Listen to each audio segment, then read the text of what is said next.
Assalamualaikum warahmatullahi wabarakatuh. Perkenalkan, saya Delia Salsabila, perwakilan dari kelompok 8 yang akan membantu teman-teman bagaimana sih video kali ini akan berjalan.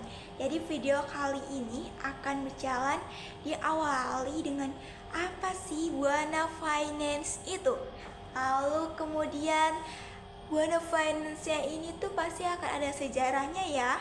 Terus juga bakalan dilihat ini termasuk lembaga apa sih, pembiayaan di bidang apa Buana Finance ini, terus bagaimana sih cara untuk memperoleh pinjaman dari Buana Finance, lalu perhitungan pinjaman di Buana Finance dan bagaimana cara mengangsurnya setiap bulan atau setiap tanggal jatuh tempo angsuran. Lalu yang terakhir adalah bagaimana jika ada nasabah yang ingin melunasi hutangnya di pertengahan angsuran, atau jika tidak di pertengahan angsuran, ketika nasabah itu punya uang lah, misalnya di angsuran ke-19 nasabah ingin melunasi hutang-hutangnya. Bagaimana Buana Finance ini menangani masalah tersebut? Semua ini akan dibahas di video kali ini. Jadi sebelum kita mulai ke materi, saya sebagai perwakilan dari kelompok 8 tentu ada yang kurang nih perasaannya, karena teman-teman saya 2 orang itu kan kita belum kenalan siapa sih mereka. Jadi kita kenalan yuk. Jadi kita bertiga atau kami dari kelompok 8 adalah mahasiswa akuntansi Universitas Negeri Semarang. Yang pertama itu ada Adelia Clementina Maharani dengan NIM akhir 124. Yang kedua adalah Ratriani Septia Anjani dengan NIM akhir 127. Dan yang terakhir adalah saya sendiri, Delia Salsabila dengan NIM akhir 1 lagi 288, maaf ya. Oke, selanjutnya tanpa berlama-lama langsung aja deh kita kenalan sama Buana Finance. Oke, kepada Ratriani Septianjani dipersilahkan. Baik, terima kasih. Jadi di sini saya akan menjelaskan terkait dengan profil perusahaan dari Buana Finance. Jadi PT Buana Finance Tbk adalah sebuah perusahaan yang bidang usahanya berfokus pada segmen leasing dan juga pembiayaan konsumen seperti alat berat, mobil, dan juga motor. PT Buana Finance ini berawal dari pendirian lembaga keuangan swasta campuran PT BBL Leasing Indonesia atau Bangkok Bank Leasing pada tanggal 7 Juni tahun 1982. Nah, selain itu PT Buana Finance ini juga merupakan anggota perintis dari Asosiasi Perusahaan Pembiayaan Indonesia atau APPI yang tercatat di Bursa Efek Indonesia sejak tahun 1990. Seperti yang sudah dijelaskan sebelumnya, perusahaan ini umumnya bergerak dalam bidang sewa guna usaha, pembiayaan konsumen, dan juga anjak piutang. Nah, dengan berjalannya waktu, perusahaan terus berkembang bersama kemajuan industri pembiayaan di Indonesia. Pada tahun 2005, perusahaan ini berubah nama menjadi PT Buana Finance Tbk dan semakin mengukuhkan eksistensinya di industri keuangan dengan dukungan grup pendiri dari Bank Buana Indonesia. Jadi, terkait dengan sistem leasing Buana Finance ini sebenarnya hampir sama dengan sistem perusahaan leasing lainnya. Yang membedakan hanya dari tingkat suku bunga pembiayaannya saja. Nah, untuk Buana Finance sendiri, terkait dengan suku pembiayaannya, untuk alat berat ini berkisar dari 7,45% sampai dengan 9,60%. Sedangkan untuk mobil baru ataupun bekas di sini berkisar 7,87 sampai dengan 17,48%.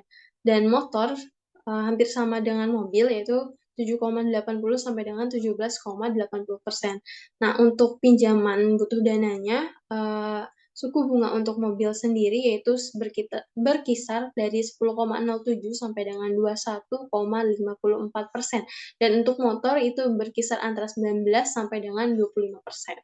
Jadi tadi suku bunganya berasal dari yang telah kita lakukan langsung observasi, sedangkan suku bunga yang ini adalah berasal dari webnya Buana Finance.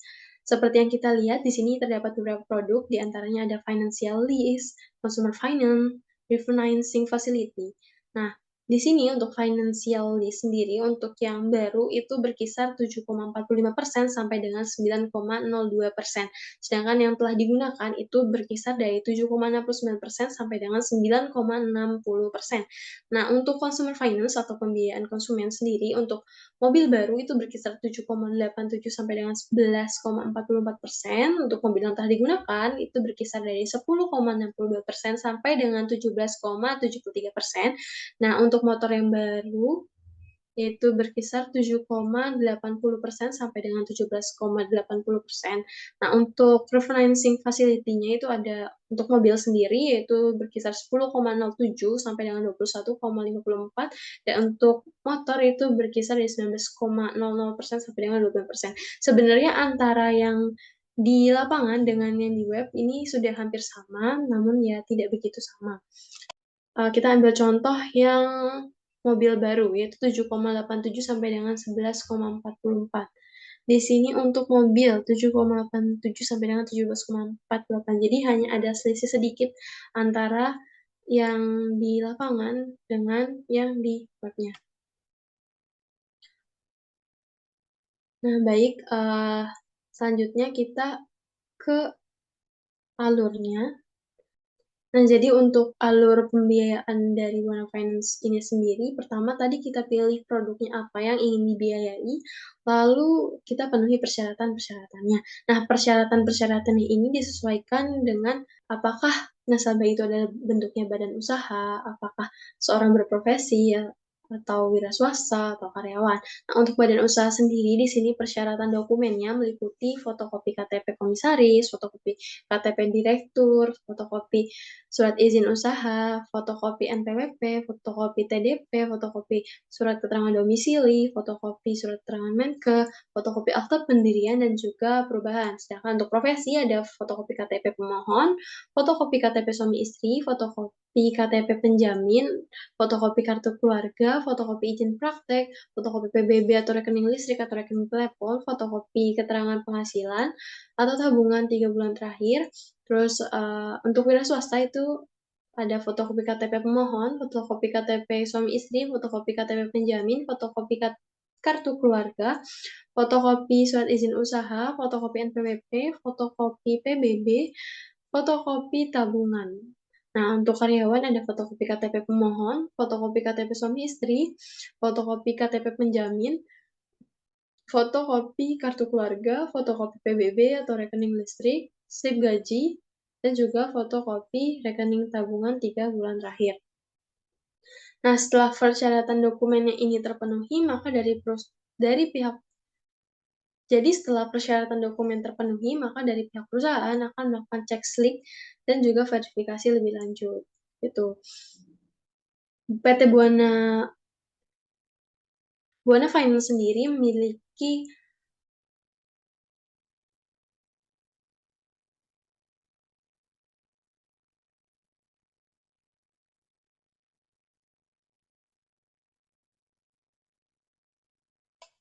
bagian terpenting dari pengajuan angsurannya ini yaitu pada tahap cek slik. Nah, apabila udah lolos, itu untuk verifikasinya akan lebih mudah. Baik, untuk yang selanjutnya akan disampaikan oleh presentator berikutnya. Baik, yang selanjutnya kita akan membahas tentang biaya-biaya yang harus ditanggung oleh nasabah dari PT Buana Finance. Nah, biaya-biaya ini ada tiga. Yang pertama ada biaya administrasi, kemudian yang kedua ada biaya asuransi, dan yang ketiga ada pajak. Di mana biaya administrasi dan asuransi ini sudah ditentukan oleh perusahaan berdasarkan kesepakatan dan juga besarnya pembiayaan yang diajukan. Nah, next ini ada contoh perhitungan angsurannya, di mana di sini kita menggunakan ADDM atau angsuran dibayar di muka, yang artinya pada saat pembayaran uang muka atau DP itu sudah sekaligus dengan angsuran yang pertama.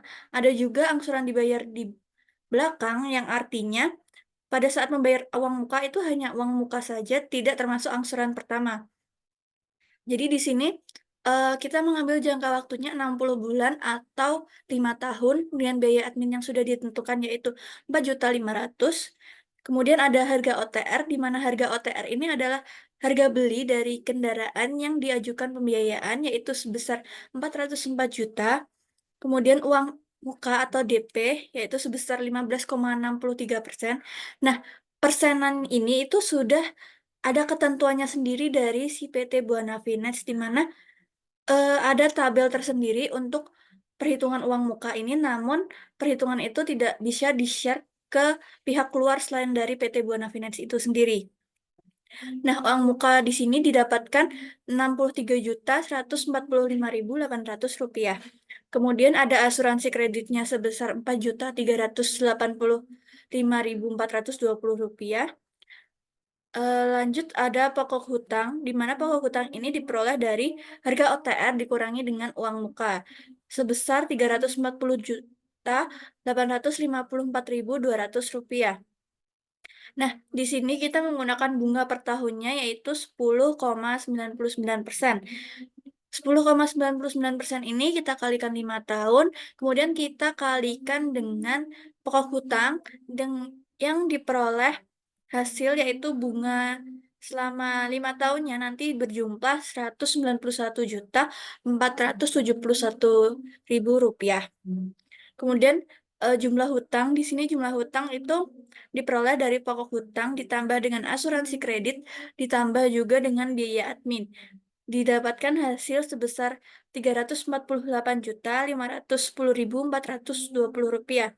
Kemudian jumlah hutang ini ditambahkan dengan bunga dan dibagi dengan jangka waktunya selama 60 bulan diperoleh angsuran per bulannya yaitu sebesar 9 juta. Nah, kemudian untuk total pembayaran pertama karena tadi kita menggunakan ADDM, maka ini tuh DP plus asuransi tunai ditambah biaya polis, ditambah biaya admin dan juga angsuran pertama. Nah, ini didapatkan hasil sebesar Rp76.670.800. Mungkin sekian yang dapat saya sampaikan. Untuk yang selanjutnya akan disampaikan oleh rekan saya. Baik, perkenalkan, di sini saya Delia Salsabila akan menjelaskan terkait dengan perhitungan angsuran di Buana Finance. Nah, di Buana Finance sendiri menggunakan perhitungan angsuran dengan metode anuitas dengan angsuran yang dibayarkan per bulan yaitu tetap. Nah, yang dimaksud dengan metode anuitas yaitu angsuran pokok pada awal angsuran itu lebih kecil dibandingkan angsuran pokok pada akhir angsuran. Jadi semakin menuju akhir angsuran, maka pembayaran angsuran pokok akan lebih besar. Namun kebalikannya pada bunga angsuran itu akan lebih besar di awal angsuran. Jadi semakin menuju akhir angsuran itu maka bunga yang akan dibayarkan oleh para pengangsur atau para peminjam akan lebih kecil. Nah, contohnya saja di sini, ketika ada seorang peminjam yang meminjam uang sebanyak Rp539.981.420, itu dibayarkan angsurannya selama 19 kali. Nah, di angsuran yang pertama, sebenarnya ini kayaknya lebih dari 19 kali karena di sisa pinjaman masih sisa sebanyak Rp368.981.420. Namun di sini nanti kita punya contoh kasus yang berbeda lagi ya. Oke, sekarang kita mulai dari angsuran pertama dulu ya. Jadi di angsuran pertama itu angsuran pokoknya adalah Rp4.054.670. Lalu di bunganya sebanyak Rp4.945.330.000. Lebih besar mana? Lebih besar bunga bukan? Selanjutnya ya, langsung kita ke total angsurannya. Lihat total angsurannya antara angsuran pertama hingga ke-19, total angsurannya tetap sama yaitu sebesar Rp9 juta. Namun di sini kita lihat nih yang seperti yang tadi setelah saya bilang, makin ke bawah angsuran pokoknya akan semakin besar. Tapi kalau bunga makin ke bawah akan semakin kecil. Nah, contoh dari angsuran pertama, angsuran pokoknya berapa? Rp4.054.670. Dengan angsuran kedua yaitu sebesar Rp4.137.095. Lebih besar yang angsuran kedua bukan?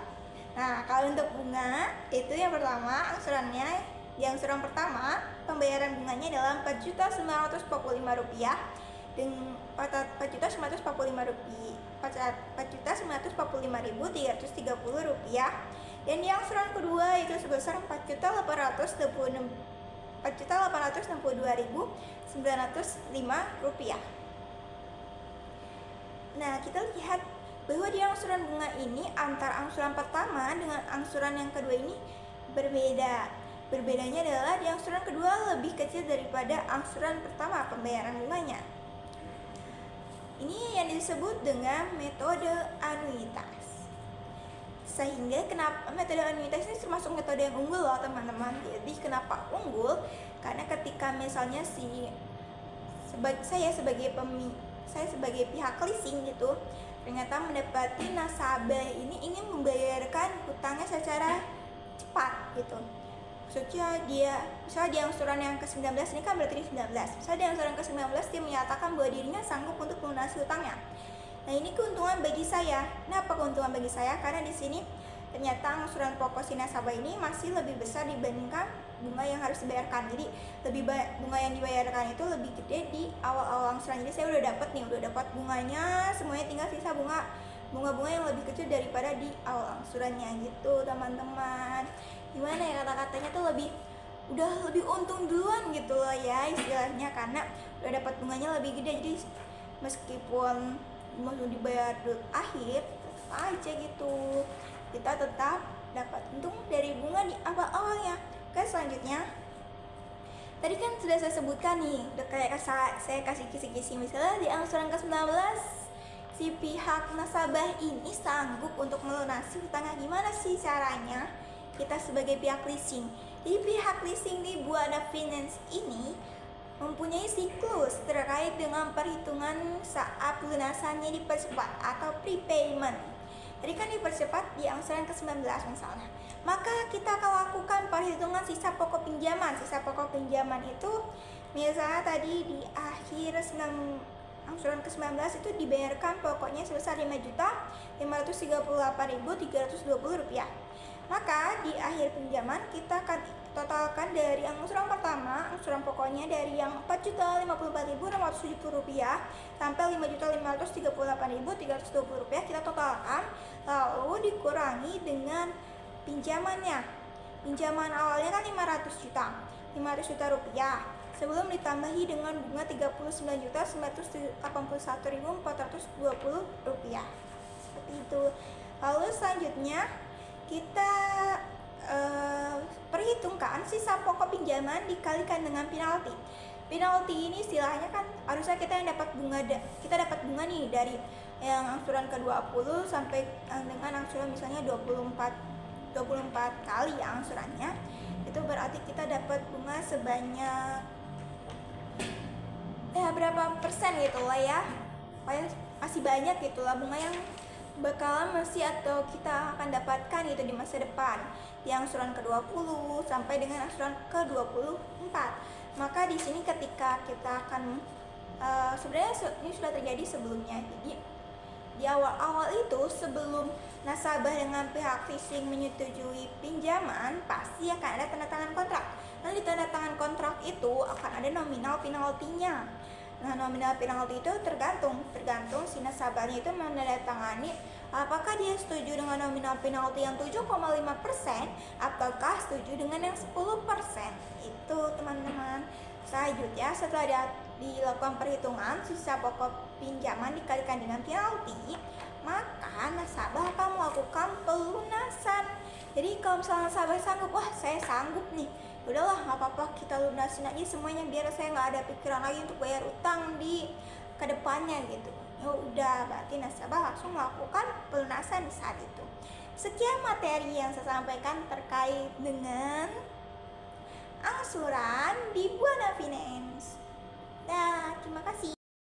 Teman-teman, gak kerasa nih kita udah di akhir video dari video yang panjang terkait dengan Buana Finance. Nah, di akhir video ini kami dari kelompok 8 melampirkan dokumentasi kebersamaan kami saat mewawancari Buana Finance. Kami ucapkan terima kasih kepada pihak Buana Finance atas kesempatan wawancaranya. Setelah dokumentasi saya lampirkan, kita udah berada di akhir banget nih. Tapi sebelum saya tutup, izinkan saya untuk berpantun, oke? Ikan teri, ikan tongkol, presentasi dan video telah selesai. Saya ucapkan terima kasih, Paul. Dadah, sampai jumpa nanti.